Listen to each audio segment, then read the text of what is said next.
Hello friends, welcome to channel current affair updated. This is Devashish Awasthi.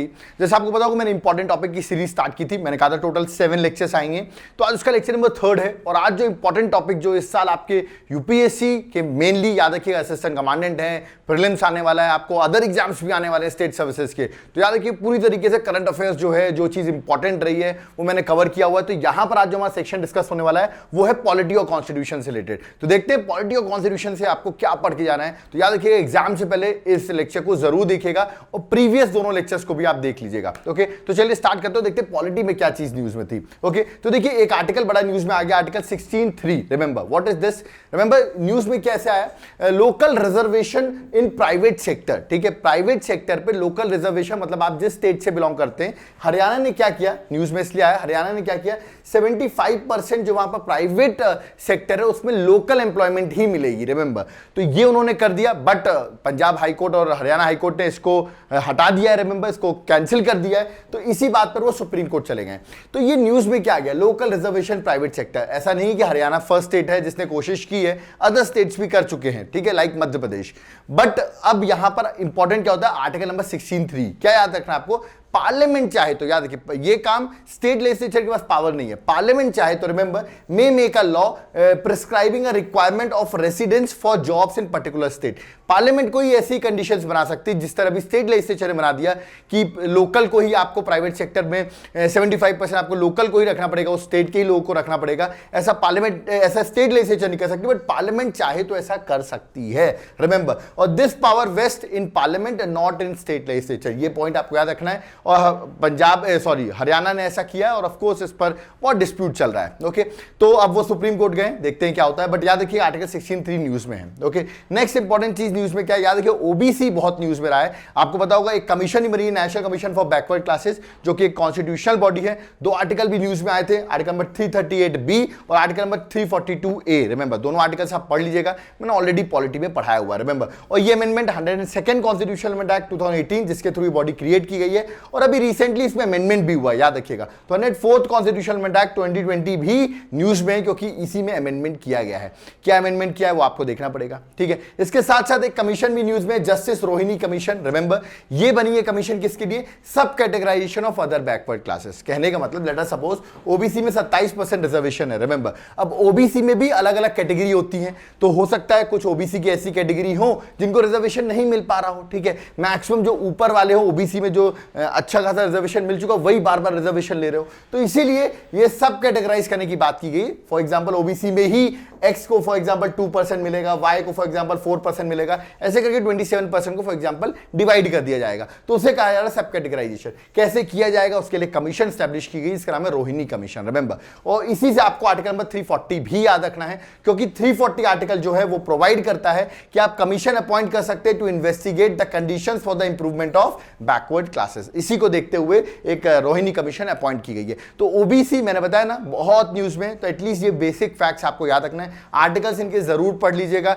ये body भी पढ़ लीजिएगा। क्वेश्चन इस बार आपको national commission for backward classes से भी देखने को मिलेगा। चलिए next important news, 97th constitutional amendment act जो 2011 है उसको सुप्रीम कोर्ट ने स्ट्रक डाउन कर दिया है। बोला इसका प्रोसीजर सही फॉलो नहीं किया गया है, ये जो अमेंडमेंट हुआ था तो फाइनली इसको स्ट्रक डाउन कर दिया गया है। तो इस साल ये भी इंपॉर्टेंट है। क्या था 97 कॉन्स्टिट्यूशनल अमेंडमेंट एक्ट, मैं बता दूं कोऑपरेटिव सोसाइटीज को फॉर्म किया गया था, एक नया पार्ट ऐड किया गया था, पार्ट 9B, और आर्टिकल नंबर 243ZH से लेके ZT तक आर्टिकल्स ऐड किए गए थे। और याद रखिएगा अभी मोदी गवर्नमेंट बनी तब उसमें बाद में आगे चल के एक नई मिनिस्ट्री भी बनी, मिनिस्ट्री ऑफ कॉर्पोरेशन। रिमेंबर, तो ये भी एक इंपॉर्टेंट है। और प्लस दूसरा इसको स्ट्रक डाउन कर दिया गया, तो ये भी पॉइंट इंपॉर्टेंट हो जाता है। और आपको याद रखना है ये जो कॉर्पोरेटिव सोसाइटीज की हम बात कर रहे हैं, मिनिस्ट्री ऑफ कॉर्पोरेशन, अभी अमित शाह जो हैं वो हैं प्रेजेंटली मिनिस्ट्री ऑफ कॉर्पोरेशन के मिनिस्टर। रिमेंबर, और आर्टिकल 2 आर्टिकल इंपॉर्टेंट होते हैं, आर्टिकल 19(1)C और आर्टिकल नंबर 43B। याद रखिएगा दोनों ही कॉर्पोरेटिव सोसाइटीज की बात करते हैं। ये डीपीएसपी है, ये फंडामेंटल राइट है, ये आपको पढ़ना पड़ेगा, मैंने पढ़ाया हुआ है, याद रखना है। प्लस ये भी याद रखना है, ये स्टैटिक एग्जाम में आ सकता है। Who is known as father of Indian cooperative movement, ये आपसे पूछा जाएगा, तो answer is Frederick Nicholson. Remember, so sir Frederick Nicholson, father of Indian, remember Indian cooperative movement, ये फादर है। तो ये तो स्टैटिक क्वेश्चन हो गया, बट ये आर्टिकल्स ये दोनों याद रखना है। मतलब कोऑपरेटिव सोसाइटी एक पार्ट में था, बट अब तो नलीफाई कर दिया, स्ट्रक डाउन कर दिया गया, उस अमेंडमेंट को ही स्ट्रक डाउन कर दिया गया।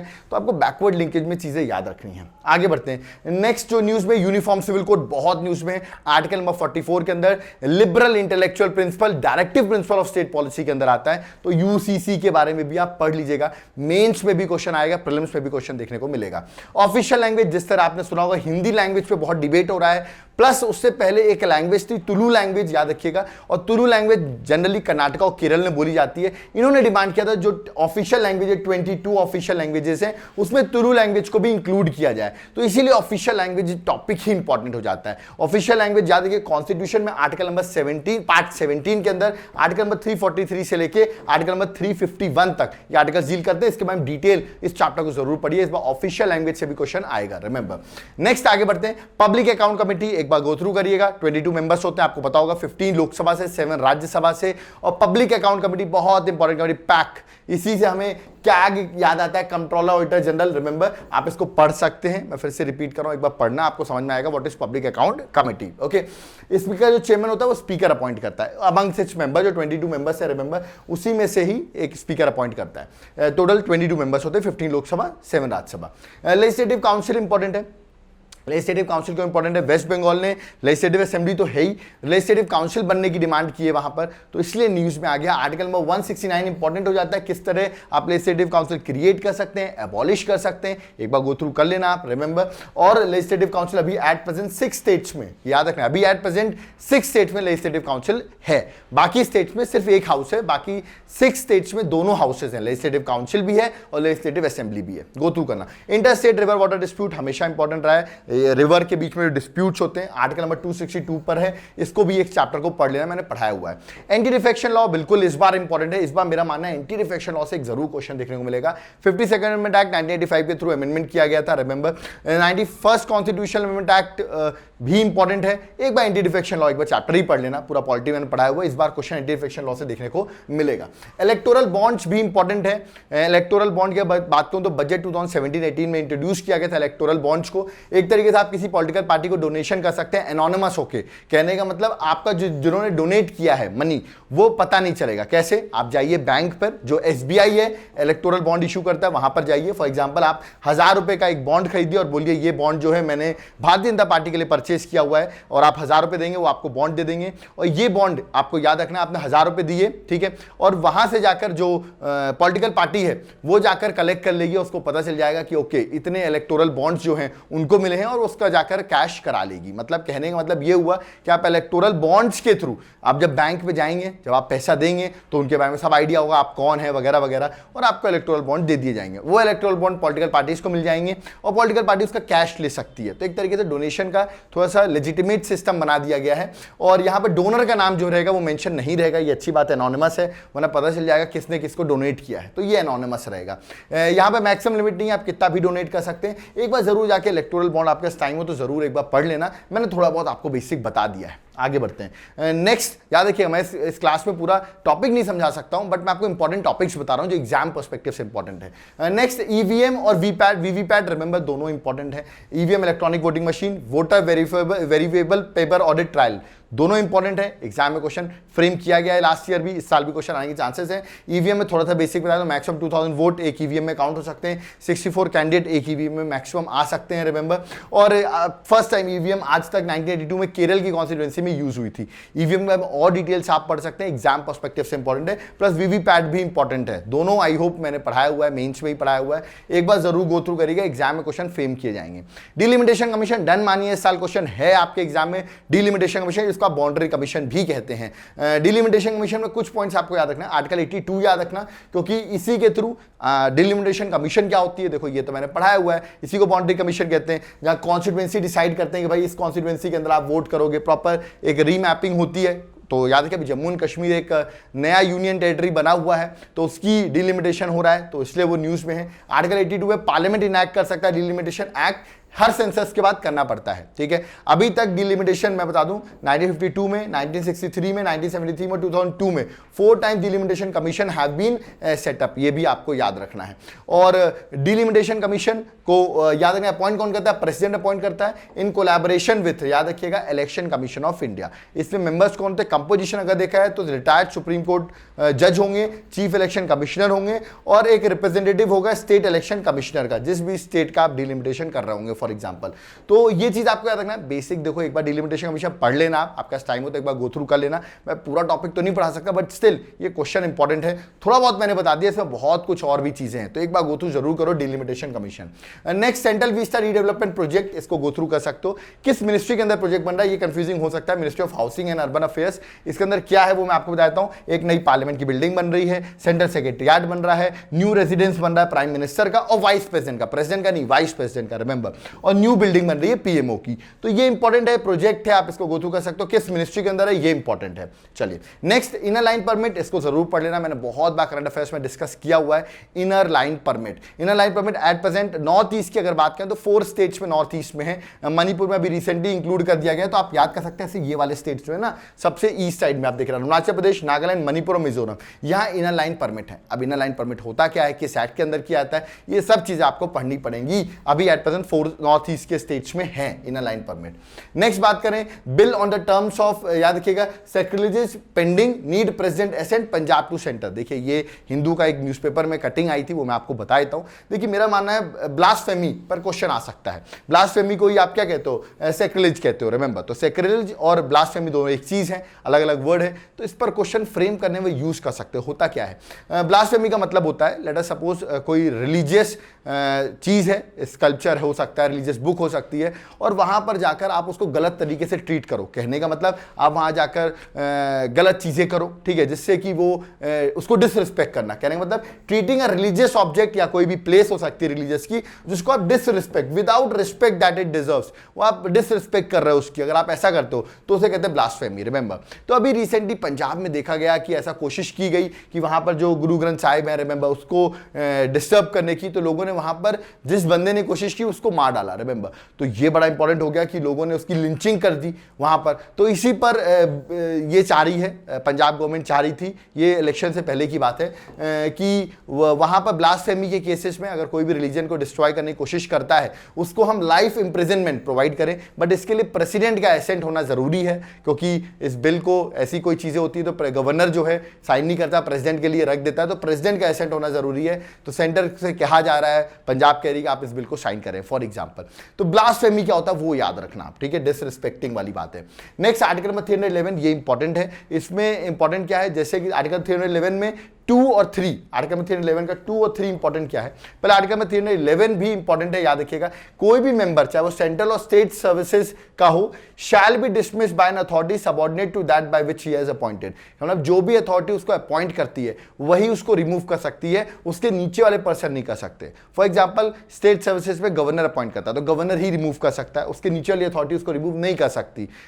अगर मैं सेंट्रल सर्विसेज की बात करूं तो प्रेसिडेंट अपॉइंट करता है तो प्रेसिडेंट ही रिमूव कर सकता है, ये पॉइंट लिखा हुआ है। बट इसमें इंपॉर्टेंट क्या होता है, आर्टिकल में 311(2) आर्टिकल में 311(2)(c), रिमेंबर ये दोनों इंपॉर्टेंट है। क्या है, आर्टिकल में 312 कहता है कि अगर आप किसी को रिमूव करते हैं, ठीक है, लेट अस सपोज, तो उसके लिए आपको एक प्रायर इंक्वायरी करनी पड़ेगी बिफोर डिसमिसल, रिमूवल और रिडक्शन ऑफ रैंक। अगर आप किसी भी गवर्नमेंट एम्प्लॉय को उसकी रैंक रिड्यूस कर रहे हैं या उसको रिमूव कर रहे हैं, डिसमिस कर रहे हैं, तो आपको एक इंक्वायरी बैठानी पड़ेगी। बट आर्टिकल में 311(2)(c) ये भी कहता है कि जरूरी नहीं इंक्वायरी बैठाई जाए। अगर प्रेसिडेंट, मान लो स्टेट सर्विसेज है तो गवर्नर करेगा, और अगर सेंट्रल की है तो प्रेसिडेंट करेगा। तो यही लिखा हुआ है कि नो प्रायर इंक्वायरी रिक्वायर्ड। अगर स्टेट सर्विसेज की तो गवर्नर को अगर ऐसा लगता है कि प्रायर इंक्वायरी की जरूरत नहीं है, तो क्योंकि भाई वो सिक्योरिटी ऑफ द स्टेट की बात थी तो इसलिए हमने इंक्वायरी जरूरत नहीं, हम तो सिर्फ डिसमिस कर रहे हैं, तो आप कर सकते हो। तो ये दोनों पॉइंट आपको एक साथ रीड करना है, इंपॉर्टेंट आर्टिकल है, न्यूज में चल रहा है। तो आर्टिकल में 311 इंपॉर्टेंट हो जाता है। Right to be forgotten, this is very important. Let us suppose मैंने कोई क्राइम किया, और मैंने क्राइम नहीं किया बट मुझे चार्जेस लगा दिए गए कि भाई मैंने ये गलत क्राइम किया हुआ है। अब आजकल तो आपको पता है कि किसी ने किसी का कोई केस कर दिया, आप नेट में मेरा नाम डालेंगे तो मेरे केसेस वगैरह सब आ जाएंगे। अब आगे चल के पता चलता है 3 साल बाद कि भाई मैंने वो क्राइम किया ही नहीं था, एक्विटल हो गया, मैं फ्री हो गया, कोर्ट ने मुझे माफ कर दिया। बट जो इंटरनेट में आपने मेरे बारे में डाल रखा होगा, इतनी जगह गूगल में डालो तो मेरे वो चार्जेस आ रहे होंगे, तो ये गलत है कि नहीं? बिल्कुल गलत है। तो अगर जब मैं प्रूफ ही नहीं हुआ कि मैंने गलत काम किया था, बट स्टिल चार्जेस थे, तो इसलिए मेरे इंटरनेट में मेरे नाम थे। तो राइट टू बी फॉरगॉटन, इस बात पे बड़ी अच्छी बात है कि राइट टू फॉरगॉटन मतलब होता है कि आपके पास ये, तो वो जो चीजें लिखी हुई इंटरनेट में या कहीं भी वेबसाइट से, वो सब रिमूव होनी चाहिए, और ये आपका एक फंडामेंटल राइट है अंडर राइट टू प्राइवेसी, ये बोला है सुप्रीम कोर्ट ने। तो right to be forgotten is a right to have personal information removed from public available sources. अगर मैं एक्विटल हो गया हूं, फ्री हो गया हूं, तो क्यों मेरे पे जो चार्जेस फ्रेम किए गए वो आपने वेबसाइट्स वगैरह में लिख रखे हैं, जिससे मुझे तो हार्म होगा ना, मेरी इमेज को हार्म हो रहा है। तो याद रखिएगा, जो भी सोर्सेज, चाहे वो इंटरनेट हो, सर्च इंजन हो, डाटाबेस हो, वेबसाइट्स हो, ठीक है, once the personal information question is no longer necessary, अगर वो रेलेवेंट नहीं है वो इंफॉर्मेशन, या तो अब मैं एक्विटल हो चुका हूं, फ्री हो चुका हूं, तो वो भी रिमूव होना चाहिए, उसे कहते हैं राइट टू बी फॉरगॉटन, और ये एक फंडामेंटल राइट है अंडर राइट टू प्राइवेसी। तो दिस इज इंपॉर्टेंट। ये क्वेश्चन पूछा जाता है किसके अंदर है? Right to privacy, article number 21 के अंदर। Next, right to protest. जिस तरह प्रोटेस्ट चल रहे थे इतने सारे, तो क्या right to protest is a fundamental right? Yes, right to protest is a fundamental right under article number 13(1)A and 13(1)B। 13(1)A freedom of speech and expression, 13(1)B remember assemble without arms, remember you can assemble without arms. तो बिल्कुल right to protest आप कर सकते हैं, ये आपका एक fundamental right है, ये भी याद रखना आपको। डिप्टी स्पीकर की लोकसभा में पोस्ट वैकेंट है, तो इस पर भी बड़ा न्यूज चल रहा है। डिप्टी स्पीकर, तो याद है कि स्पीकर, डिप्टी स्पीकर दोनों ही आपको, लेकिन इनका इलेक्शन जो है वो आर्टिकल नंबर 93 में मेंशन है, पहला पॉइंट याद रखना है। स्पीकर की डेट कब फिक्स होगी, प्रेसिडेंट फिक्स करता है, और डिप्टी स्पीकर की कब डेट फिक्स होगी, ये स्पीकर फिक्स करता है। ये पॉइंट याद रखिएगा, नोट में लोग कंफ्यूज आते हैं, इसलिए मैंने बता दिया है। बाकी एक बार डिप्टी स्पीकर, स्पीकर के बारे में जरूर आप पढ़ ले, एग्जाम पर्सपेक्टिव से इंपॉर्टेंट है इस बार। ओके, सेंट्रल गवर्नमेंट ने इंक्रीज कर दिया है बोरोइंग लिमिट स्टेट की 3% से लेके 5%। 3% of what? Gross state domestic product. कहने का मतलब, लेट अस सपोज महाराष्ट्र की जीएसडीपी जो है, जैसे जीडीपी इंडिया की होती है, स्टेट की भी जीएसडीपी होती है, फॉर एग्जांपल 40,000 करोड़ है, तो उसका वो अभी तक कितना लोन ले सकते हो? 3% तक लोन ले सकते थे, but because of this Covid सरकार ने कहा आप अपना लोन अमाउंट और बढ़ा सकते हैं, तो उसको बढ़ा के कितना कर दिया गया? 5% कर दिया गया। तो ये भी आपको याद रखना है कि सेंट्रल गवर्नमेंट ने इंक्रीज कर दिया बोरोइंग लिमिट ऑफ स्टेट्स, ठीक है। तो जितनी आपकी जीडीपी होगी स्टेट की, उसका 5% बोरो कर सकते हैं। Next, special category status. अभी आंध्र प्रदेश को स्पेशल कैटेगरी स्टेटस दे दिया गया, लोकसभा में बात इन्फॉर्म की गई है, तो ये इंपॉर्टेंट हो जाता है स्पेशल कैटेगरी स्टेटस। ये मैं बताऊंगा, इसकी बात करूं तो ये आपको याद रखना है, ये कब इंक्लूड हुआ था? 5th फाइनेंस कमीशन जो थी 1969 में, उसकी रिकमेंडेशन के through special category status include किया गया था। ये कॉन्स्टिट्यूशन में मेंशन नहीं है, याद रखिए, कोई प्रोविजन कॉन्स्टिट्यूशन में मेंशन नहीं है। सेंट्रल गवर्नमेंट एक तरीके से फाइनेंशियल असिस्टेंस और थोड़ा हेल्प कर देती है ऐसे स्टेट्स को जो कि एक डिसएडवांटेज हैं, फॉर एग्जांपल उनके पास ज्यादा, जैसे एग्जांपल इकोनॉमिकली बैकवर्ड हो सकते हैं, पुअर इंफ्रास्ट्रक्चर है, तो उनको थोड़ा फाइनेंशियल असिस्टेंस ज्यादा मिलना चाहिए, तो उनको एक स्टेटस दे दिया जाता है स्पेशल कैटेगरी स्टेटस। बिहार भी डिमांड कर रहा है स्पेशल कैटेगरी स्टेटस उसको मिलना चाहिए, बट अभी नहीं मिला हुआ है, रिमेंबर। और भी स्टेट्स को मिला है, आंध्र प्रदेश मैंने आपको बताया, और ये गटकिल फॉर्मूला के बेस पर स्पेशल कैटेगरी स्टेटस मिलता है, और आंध्र प्रदेश को अभी ये चीज मिल गई है। इससे बहुत सारे बेनिफिट्स मिलते हैं, आपको एक्स्ट्रा ग्रांट्स मिलते हैं सेंट्रल गवर्नमेंट से, सेंट्रल की स्कीम्स में ज्यादा पैसा सेंट्रल गवर्नमेंट देती है, तो बहुत सी चीजें आप देख सकते हैं, बट याद रखना है special category status exam perspective से इंपॉर्टेंट है। Next, tribunals. This is very important, this year question would come from tribunals. Tribunals part 14A में मेंशन है, एक अमेंडमेंट के थ्रू 42nd अमेंडमेंट एक्ट 1976 के थ्रू इंक्लूड किया गया था। दो article important, article number 323A and article number 323B that deals with tribunals. तो ये तो ट्राइब्यूनल्स का थोड़ा बहुत पढ़ा होगा आपने, बट न्यूज में क्यों? क्योंकि अभी रिसेंटली पार्लियामेंट ने tribunals reform, rationalisation and condition of service act 2021 pass कर दिया है। इसमें क्या किया है? देखिए, अगर आप ट्राइब्यूनल्स पढ़ेंगे, इंपॉर्टेंट है, तो इसमें 3 मेजर चेंजेस है, वो मैं आपको बता देता हूं। पहला चेंज क्या है आपको याद रखना है, जो मिनिमम आप अगर चेयरमैन बनते हो या मेंबर बनते हो ट्राइब्यूनल के, तो मिनिमम आपको 50 ईयर्स होना चाहिए। पहला पॉइंट ये चेंज किया है। दूसरा, चेयरमैन के जो टाइम पीरियड है वो 4 ईयर्स या 70 years, which ever is earlier, और मेंबर ऑफ ट्राइब्यूनल 4 ईयर और 67 ईयर्स, ये आपको याद रखना है, सेकंड चेंज। और थर्ड, बहुत सारे ट्राइब्यूनल्स जो थे, जो उनको लगा था, क्योंकि ट्राइब्यूनल से बहुत खर्चा होता है सरकार का, उतना ऑफिस बनाओ, लोगों को सैलरी वगैरह दो, तो बहुत सारे ट्राइब्यूनल्स को हटा दिया गया है और उनके फंक्शन जुडिशरी को दे दिए गए हैं। तो ये भी इंपॉर्टेंट है, ये 3 चेंजेस मेनली किए गए हैं, तो याद रखना आपको ये 2 चेंजेस पे प्रीलिम्स में क्वेश्चन फ्रेम किया जाएगा। चलिए आगे बढ़ते हैं। नेक्स्ट है platform to make judiciary more efficient, दो प्लेटफॉर्म इंपॉर्टेंट हो जाते हैं, एक है सुपेस और एक है सुवास। रिमेंबर, ये दोनों ही इंपॉर्टेंट हो जाते हैं, दो प्लेटफॉर्म इंपॉर्टेंट है जुडिशरी को एफिशिएंट बनाने के लिए। सुपेस क्या है? Supreme court portal for assistance in court efficiency. कहने का मतलब ये एक आर्टिफिशियल इंटेलिजेंस बेस्ड टूल है, जहां पर आपको याद रखना है कि जजेस को बेस्ड टूल है that collects relevant facts and laws and make them available to जजेस। जजेस को मतलब कोई फैक्ट या लॉ या कुछ पता करना हो कि क्या इंफॉर्मेशन है, तो याद रखिएगा सुपेस एक तरीके से बड़ा अच्छा सॉफ्टवेयर टेक्नोलॉजी बन गई है एआई की, जिससे आप जजेस को हर इंफॉर्मेशन मिल सकती है। ओके, सुवास क्या है? रिमेंबर, जब सुप्रीम कोर्ट कोई जजमेंट देगी तो वो एक वर्नाकुलर लैंग्वेजेस में, क्या याद रखना आपको, वर्नाकुलर लैंग्वेजेस में, अलग अलग लैंग्वेजेस में वो जजमेंट आपको मिल सके। तो ये दोनों याद रखना है। सुपेस और सुवास क्या है, आपसे पूछा जा सकता है। ओके, 25 साल हो गए हैं पीसा एक्ट को, जो 1996 में आया था, panchayat extension to schedule areas. इसको जरूर देख लिए, लास्ट ईयर क्वेश्चन नहीं आया इस पर, बट इस साल क्वेश्चन आ सकता है। 25 ईयर्स हो चुके हैं, याद रखना है आपको, है ना। 5th शेड्यूल में 10 स्टेट्स आते हैं, आपको याद रखना। 5th शेड्यूल एरियाज में 10 स्टेट्स आते हैं, है ना, और उसी के अंदर ये पीसा है। पीसा एक बार जरूर पढ़ो, आर्टिकल नंबर 244 पढ़ना पड़ेगा आपको, उसके लिए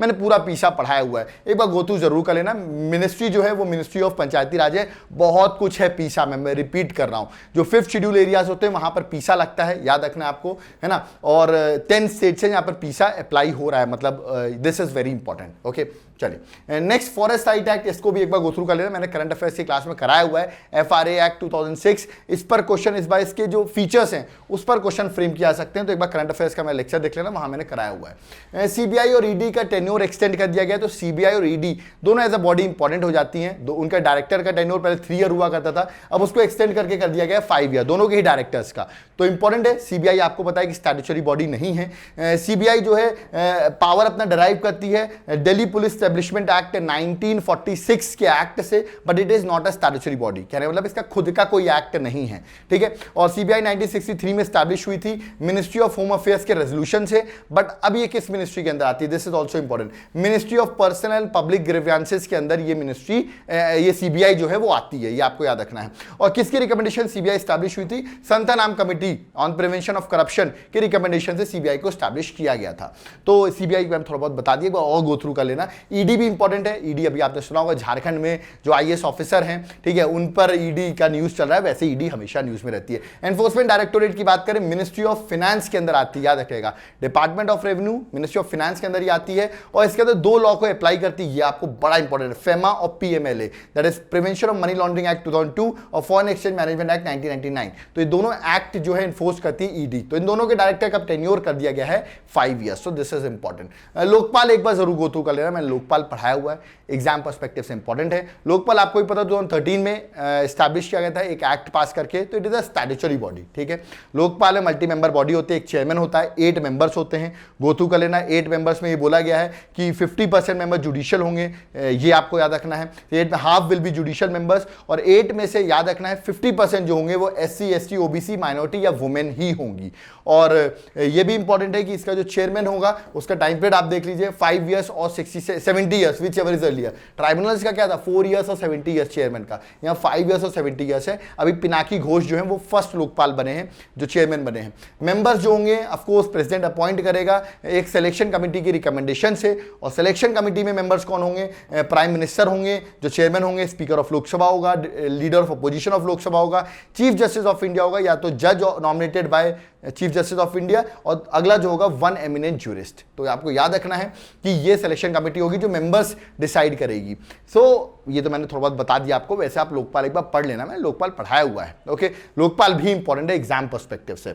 नेक्स्ट जो इंपॉर्टेंट है press council of India, just remember it is a statutory body, 1978 में एक्ट के थ्रू क्रिएट की गई थी। और आपको ही पता होगा प्रिंट मीडिया जो है आपका, जैसे मैगजीन न्यूज़पेपर्स को रेगुलेट करती है प्रेस काउंसिल ऑफ इंडिया। दूसरा नेशनल कमीशन फॉर सफाई कर्मचारी, ये एक स्टैट्यूटरी बॉडी नहीं है, याद रखिएगा। क्रिएट तो किया गया था तब ये स्टैट्यूटरी बॉडी थी, but at present it is not a statutory body. इसका भी टर्म एक्सटेंड किया गया तो न्यूज में है।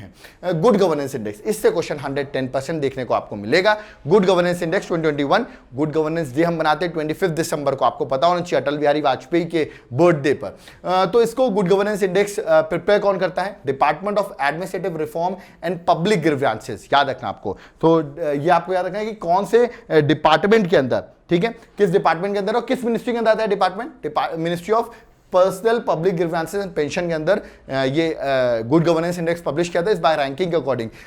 ग्रुप ए स्टेट में गुजरात ने टॉप किया है, ग्रुप बी स्टेट से मध्य प्रदेश ने टॉप किया है, नॉर्थ मतलब हिली स्टेट्स में हिमाचल प्रदेश ने टॉप किया है और यूनियन टेरिटरीज में दिल्ली ने टॉप किया है। तो ये तो ईजी है, स्टैटिक क्वेश्चन हो गया। क्वेश्चन मेरा मानना है इस बार किस पर आएगा, एक्चुअली क्या ये जो गुड गवर्नेंस इंडेक्स पब्लिश किया जाता है इसमें 10 सेक्टर्स और 58 इंडिकेटर्स होते हैं। तो 58 इंडिकेटर्स में तो नहीं पूछ सकता क्वेश्चन, बट इसके 10 सेक्टर्स पूछ सकता है कि कौन सा सेक्टर इंक्लूड नहीं होता है गुड गवर्नेंस इंडेक्स में। तो 10 सेक्टर्स एक बार जरूर गो थ्रू कर लेना। एग्रीकल्चर है, एनवायरमेंट है, सिटीजन सेंट्रिक गवर्नेंस है, पब्लिक हेल्थ है, पब्लिक इंफ्रास्ट्रक्चर यूटिलिटीज है, कॉमर्स इंडस्ट्री है, ह्यूमन रिसोर्स डेवलपमेंट है, जुडिशियल एंड पब्लिक सिक्योरिटी है, सोशल वेलफेयर है, इकोनॉमिक गवर्नेंस है। तो 10 सेक्टर्स में कोई ऐसा सेक्टर देगा जो इसमें मेंशन नहीं है, तो क्वेश्चन इस पर फ्रेम किया जाएगा इसके सेक्टर्स पर, और ये हम याद नहीं करते। तो याद नहीं करना, एक बार गो थ्रू जरूर करना, मेरा मानना है क्वेश्चन जरूर फ्रेम होगा। नेक्स्ट, मिशन कर्मयोगी, सिंपल सी बात है, बहुत न्यूज़ में सिविल सर्विस रिफॉर्म से रिलेटेड है। इसमें इंस्टीट्यूशनल रिफॉर्म्स की बात की जा रही है, ब्यूरोक्रेसी में, इंस्टीट्यूशन और प्रोसेस में किस तरह रिफॉर्म्स किया जा सकता है, डिजिटल टेक्नोलॉजीज को यूज करके रिफॉर्म्स की मेनली जो बात की गई है मिशन कर्मयोगी में की है। मेंस पर्सपेक्टिव से भी इंपॉर्टेंट है, इसको आप गो थ्रू कर सकते हैं, बट क्वेश्चन जो फ्रेम किया जाए वो यही पूछेगा मिशन कर्मयोगी किससे रिलेटेड है, सिविल सर्विस रिफॉर्म से। Okay, Hyderabad declaration, this is important, सीधा पूछेगा हैदराबाद डिक्लेरेशन किससे रिलेटेड है। 24th ई गवर्नेंस से रिलेटेड है, जिसकी कॉन्फ्रेंस हुई कहां पर, हैदराबाद में, इसलिए इसको हैदराबाद डिक्लेरेशन कहा जा रहा है। तो Hyderabad declaration related to, answer would be e governance, ठीक है, तो ये आपको याद रखना है। नेक्स्ट है Meghalaya enterprise architecture project, Megha जिसका शॉर्ट फॉर्म है। एक्चुअली क्या था, इंडिया एंटरप्राइजेस आर्किटेक्चर स्टैब्लिश हुआ था और Meghalaya was the first state जिसने इसको इंप्लीमेंट किया, तो उसका मेघा बन गया। और इसमें है क्या, इस प्रोजेक्ट में आपको क्या करना है, जो गवर्नेंस है आपको उसमें मैक्सिमम से मैक्सिमम आपको डिजिटल टेक्नोलॉजीज का इस्तेमाल करना है। मेघा का मतलब ये है, तो जितनी भी गवर्नेंस सरकार जो भी करती मैक्सिमम हो सके, चाहे FIR हो, चाहिए FIR कर दे, जो भी चीज हो मैक्सिमम इलेक्ट्रॉनिक डिजिटल टेक्नोलॉजीज के थ्रू आपको यूज करना है, that is Megha. Okay, first internet governance forum of India जो हुआ है, this is very important question, मेरा मानना आएगा। पहला इंटरनेट गवर्नेंस फोरम इंडिया में हुआ है, रिमेंबर उसकी सबमिट हुई है। इस बार थीम जो थी, empower India through power of internet. Okay, और इसमें एक तरीके से डिजिटलाइजेशन पे बहुत फोकस किया गया है, ये आपको याद रखना। और ये जो फर्स्ट इंटरनेट गवर्नेंस जो इंडिया में पहली बार हुआ है, ये एक तरीके से ट्विनिस जो एजेंडा है, UN बेस्ड एजेंडा जो है, उसको भी फुलफिल करता है। तो कुल मिला के क्वेश्चन सिर्फ इतना आएगा कि फर्स्ट इंटरनेट गवर्नेंस फोरम जो हुआ उसकी थीम क्या थी, थीम पर क्वेश्चन फ्रेम किया जा सकता है, रिमेंबर। और ट्विनिस एजेंडा से रिलेटेड क्वेश्चन आएगा तो याद रखिएगा आंसर क्या है। Okay, next, corruption perception index 2021 publish करता है ट्रांसपेरेंसी इंटरनेशनल। इस बार इंडिया की रैंक जो है वो 85th है, गो थ्रू कर लेना इसको, मैंने ऑलरेडी पढ़ाया हुआ है अपनी एथिक्स की क्लास में, मैंने इसका हम डिस्कस किया करप्शन से रिलेटेड। गैम्बलिंग लॉटरी इंपॉर्टेंट है, लॉटरी तो आपने देखी हो, सीरीज भी आई थी। लॉटरी एक यूनियन सब्जेक्ट है, याद रखना है, और गैम्बलिंग एक स्टेट सब्जेक्ट है। इस पर डिबेट है, IPL चल रहा है, गैम्बलिंग लॉटरी बहुत न्यूज में रहता है, जस्ट गो थ्रू तो नहीं करना, बट इतना ही याद करो कौन सी लिस्ट में काफी है। मैंने already police commissionerate system versus dual system पे एक वीडियो भी बनाया हुआ है, अब वीडियो जरूर देखिएगा, वहां मैंने बताया है कि पुलिस कमिश्नरेट सिस्टम और डुअल सिस्टम में क्या डिफरेंस होता है। अभी जैसे मध्य प्रदेश में इंदौर और भोपाल में पुलिस कमिश्नरेट सिस्टम लागू किया गया है, तो जरूर go through police commissionerate system होता क्या है और इसका डिफरेंस क्या है डुअल सिस्टम से, ठीक है। डिफॉल्ट बेल या स्टैट्यूटरी बेल, एक सिंपल सा, देखिए आजकल मैं क्वेश्चन देख रहा हूं यूपीएससी, मैंने प्रीवियस ईयर क्वेश्चंस देख रहा हूं, अब जो क्वेश्चंस आ रहे हैं थोड़े से आपके जो पॉलिटी के टॉपिक्स से तो हटके आ रहे हैं, ठीक है। जैसे डिफॉल्ट बेल या स्टैट्यूटरी बेल, जो न्यूज में रहती चीजें उनसे क्वेश्चन फ्रेम किए जा रहे हैं, तो ये मैं आपको बताता हूं होता क्या है। लेट अस सपोज आप किसी केसेस की वजह आपको चार्ज किया गया, कोर्ट ने आपको 15 दिन के लिए जुडिशियल कस्टडी में भेज दिया, 30 डेज की जुडिशियल कस्टडी में भेज दिया गया। तब तक में क्या होता है, जो पुलिस रहता है उसको इन्वेस्टिगेट करके चार्जेस आपके खिलाफ सबूत इकट्ठे करने पड़ते हैं, इसमें आपको और देर जुडिशियल कस्टडी मिले या आपको सजा मिल सके। बट याद रखिए पुलिस जो 30 डेज दिया जुडिशियल कस्टडी में, ठीक है, कस्टडी में है, बट पुलिस इन्वेस्टिगेट जो कर रही है, ये आपको याद रखना, इन्वेस्टिगेशन नहीं कर पाई, फेल हो गई उस टाइम पर, तो उस टाइम पर उसको बेल मिल सकती है, याद रखिएगा, उसे कहते हैं डिफॉल्ट या स्टैट्यूटरी बेल। कहने का मतलब this is a right to bail that accused when a police fail to complete investigation. जो स्पेसिफाइड टाइम पीरियड था, वो जब वो जुडिशियल कस्टडी में था, आप नहीं कर पाए इन्वेस्टिगेशन, आप नहीं कर पाए काम, तो उसको बेल मिल जाएगी, उसे कहते हैं डिफॉल्ट या स्टैट्यूटरी बेल। तो ये एक इंपॉर्टेंट है। दूसरा है पेरोल और फरलो, रिमेंबर ये दिस इज वेरी इंपॉर्टेंट, बड़ा इंटरेस्टिंग टॉपिक है ये, तो आपको नॉर्मली भी अगर आप एक सिटीजन ऑफ इंडिया है तो आपको बड़ा हेल्प करेगा। पेरोल क्या होती है? पेरोल पहले दो बता दो, दोनों चीजें याद रखना। प्रिजन एक्ट 1894 के अंदर आता है और prison is a state subject, जिसको नहीं पता एक्चुअली पेरोल होता क्या है। लेट अस सपोज आप जेल में हैं और आपको किसी वजह से इमरजेंसी आ जाती है, आपकी शादी होनी है या आपके घर में किसी की डेथ हो गई है, मतलब एक इंपॉर्टेंट आपके रीजन है कि आपको पेरोल दी जाए। तो लेट अस सपोज आपको 5 साल की सजा दी गई है, 5 ईयर्स की, ठीक है, और आपको पेरोल के लिए फॉर एग्जाम्पल 10 दिन के लिए आप डिमांड करते हैं कि मुझे बाहर जाने दिया जाए, ये इमरजेंसी है, और आपको 10 दिन के लिए पेरोल में बाहर छोड़ दिया जाता है, फिर आप वापस आ जाएंगे। तो क्या 10 दिन जब आप छोड़ा गया है तो क्या ये 5 ईयर्स में से ही काउंट होगा? नहीं, ये 10 दिन आपको और जेल में रहना पड़ेगा, मतलब उसका कवर अप आपको करना पड़ेगा, रिमेंबर। तो पेरोल में ये आपको याद रखना है, पेरोल के एक स्पेसिफिक एक्सीजेंसी मतलब एक स्पेसिफिक रीजन की वजह से दी जाती है। और ये भी याद रखना आपको कि पेरोल जब मिलता है आपको, याद रखिएगा, तो जो पीरियड आप स्पेंड करके आते हैं पेरोल में वो काउंटेड नहीं होता है कि आपके भाई जो सेंटेंस था उसमें उतना कम हो जाएगा। नहीं नहीं नहीं, आपको अगर 5 साल की सजा मिली होगी और आप 40 दिन पेरोल में चले गए फॉर एग्जांपल, ठीक है, तो आपको 5 साल 40 दिन रहना पड़ेगा। तो ये याद रखना है, ठीक है। जबकि फरलो क्या होता है? फरलो मैं बता देता हूं, ये भी पेरोल जैसे ही है, इसमें भी आपको जाने को मिलता है, बट यहां पर आपको रीजन की जरूरत नहीं है, जैसे स्पेसिफिक रीजन होता है वहां पर इसलिए मिला है। यहां पर आपको मिलता है क्योंकि यार आप बहुत साल से जेल में है और आपका नेचर बहुत अच्छा रहा, आपने बहुत अच्छे से काम किया, वहां पर कोई प्रॉब्लम क्रिएट नहीं की, तो आपको इस तरह से कि यार देखो इसने इतना अच्छा किया तो इसको फरलो में छोड़ दिया जाए, ठीक है। लड़े सपोज 5 साल की सजा हुई और आपको 6 महीने के लिए फरलो मिल जाता है, बड़ी अच्छी बात है, क्योंकि ये 6 महीने जो है वो 5 साल में काउंट होंगे, बहुत अच्छी बात है, मतलब 4.5 साल ही रहना पड़ेगा, 4 साल 6 महीने तो आप बाहर रह के आ गए। तो फरलो एक तरीके से आपको याद रखना है, granted stimulated number of years that have been served without any reason. तो यार कोई रीजन नहीं देना पड़ता है और इतने टाइम तक आप स्पेंड कर रहे हो जेल में, इसलिए आपको फरलो प्रोवाइड किया जाता है। तो डिफरेंस याद रखना, बट ऐसा नहीं कि फरलो आपका राइट। अभी सुप्रीम कोर्ट ने बोला फरलो इज नॉट योर राइट कि भाई मैंने बहुत अच्छे से रहा, मैं इतने टाइम से रह रहा हूं तो अब सबको फरलो मिले, ऐसा कुछ नहीं, it is not your right, okay. But आपको यार ना पेरोल और फरलो में डिफरेंस क्या होता है, ठीक है। तो पेरोल का टाइम पीरियड तो काउंट, मतलब आपको एडिशनल और जेल में रहना पड़ेगा। फरलो बहुत अच्छी बात है, अच्छे से रहोगे जेल में तो आपको एक तरीके से, और ये क्यों दिया था फरलो कि आप घर जाओ, अपने समझो कि यार आपने गलत किया था, हो सकता है आप रिफॉर्म, क्योंकि क्रिमिनल को हमको रिफॉर्म करना है, तो दैट इज इंपॉर्टेंट, ओके। तो यहां पर एक और टॉपिक है, that is PM cares fund, जो कि बहुत ही न्यूज में रहता है। क्वेश्चन लास्ट ईयर नहीं देखा गया, मेरा मानना है हो सकता है यूपीएससी एक्चुअली क्या करता है, प्रीवियस ईयर 1 साल 2 साल को भी पकड़ लेता है कभी कभी क्वेश्चंस को। तो कोविड के टाइम पे पीएम केयर्स फंड बहुत न्यूज में था। पीएम केयर्स फंड में याद रखिएगा, it is not a government fund, इसका पैसा कंसोलिडेटेड फंड ऑफ इंडिया में नहीं जाता है, पॉइंट याद रखना है। It is a public charitable trust जिसके चेयरमैन प्राइम मिनिस्टर हैं और इसके अदर मेंबर जो है डिफेंस मिनिस्टर, होम मिनिस्टर और फाइनेंस मिनिस्टर हैं।